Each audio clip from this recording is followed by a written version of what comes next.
Bonjour à toutes et à tous. Alors aujourd'hui, on va voir une des étapes de ce que l'on met dans un CV. Donc aujourd'hui, je vais parler de l'état civil.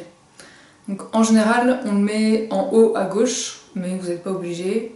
Il y en a qui font tout un bandeau sur la gauche, il y en a qui font tout un bandeau en haut. Vous organisez ça comme il vous plaît. Donc dans l'état civil, vous allez mettre d'abord votre prénom et ensuite votre nom. Je sais qu'il y en a qui font l'inverse, ils mettent d'abord leur nom de famille avant leur prénom. Le but, c'est juste qu'on comprenne en fait quel est votre prénom et quel est votre nom. Donc je dirais qu'il n'y a pas vraiment d'ordre, c'est juste qu'en français, on lit de gauche à droite. Donc normalement, c'est prénom et nom. Voilà. Il y en a qui mettent leur nom de famille totalement en majuscule. Vous n'êtes pas obligé de le faire, sauf si en fait c'est très très difficile de deviner quel est votre nom.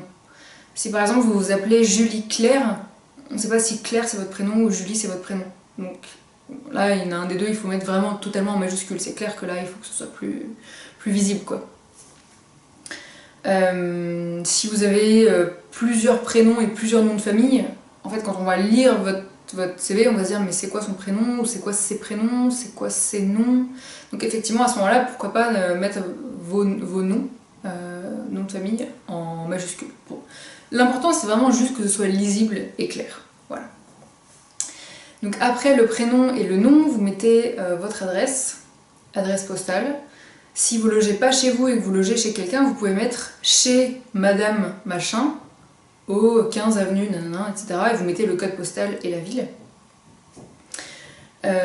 Donc une adresse complète, c'est vraiment, voilà, c'est vraiment ce qu'il faut. Ensuite, vous mettez votre numéro de téléphone.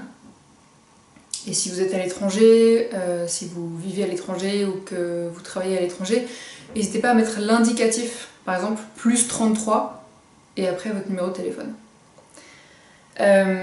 Ensuite, vous mettez votre adresse mail. Et là, je vous conseille vraiment de mettre un mail qui fasse professionnel, qui fasse sérieux, d'accord ? Moi, j'ai déjà eu, je travaillais en agence d'intérim, c'était un stage de 2 mois. Et j'ai déjà eu un candidat qui me disait son adresse mail, il me l'épelait en fait. Donc j'écrivais petit à petit sur mon carnet, j'écrivais son adresse mail. Et après j'ai pris du recul, j'ai lu son adresse pour voir en fait ce que c'était. Et son adresse c'était beaugosse du 93, @hotmail, je sais pas quoi. Moi ça m'a fait rire. J'ai pas ri quand j'avais le candidat au téléphone, je restais sérieuse, mais après en raccrochant ça m'a fait rire, je me suis dit c'est marrant, voilà, ça m'a fait ma journée en fait, j'étais contente. Mais ça n'a pas fait rire ma responsable. Enfin, une des responsables en tout cas à qui je devais communiquer les coordonnées de ce candidat. Donc aujourd'hui voilà, je vous conseille en tout cas, moi c'est ce que je fais pour mon adresse mail à moi, d'avoir vraiment une adresse mail professionnelle. Donc en général c'est prénom.nom quelque chose, ou en tout cas quelque chose qui ressemble, quelque chose qui fasse pas adresse mail personnelle, petite choupinette, nanana, des trucs comme ça, c'est pas possible quoi. Juste non, voilà, on est en entreprise là. Bon. Ensuite, là, je viens de vous dire tout ce qui était plus ou moins obligatoire. Donc voilà, le prénom, le nom, l'adresse, le téléphone et le mail.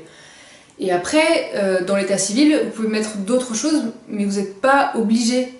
Ça va être des choses facultatives. Ça va être par exemple l'âge. Il y a des gens qui vont vous dire mais non mais il faut surtout pas mettre l'âge, c'est hyper discriminant, il faut pas qu'on vous recrute selon votre âge, donc vous n'êtes pas obligé de mettre votre âge. Hein. Vous pouvez mettre votre âge, par exemple 47 ans, ou mettre votre date de naissance, né le nanana. Voilà. Votre photo, vous n'êtes pas obligé de mettre une photo. Vous pouvez. Si vous en mettez une, il faut que vous soyez présentable.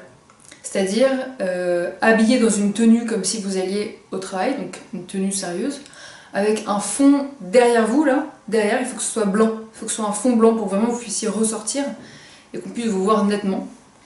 Il faut que la photo soit claire, qu'elle fasse vraiment professionnelle.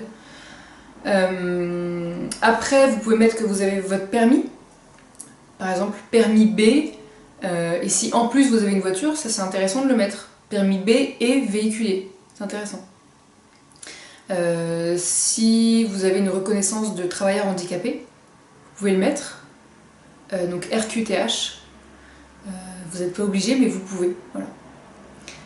Donc voilà pour ce qui est de l'état civil. En tout cas, j'espère que voilà, ça vous aidera à comprendre ce qu'il faut mettre dans l'état civil, que ce sera plus clair pour vous. Je vais vous le redétailler dans la description qui est sous la vidéo pour que vous puissiez le voir visuellement et que ce soit bien clair pour vous. Donc merci d'avoir regardé cette vidéo et je vous dis à très bientôt pour de prochaines idées sur comment faire son CV. A bientôt, ciao!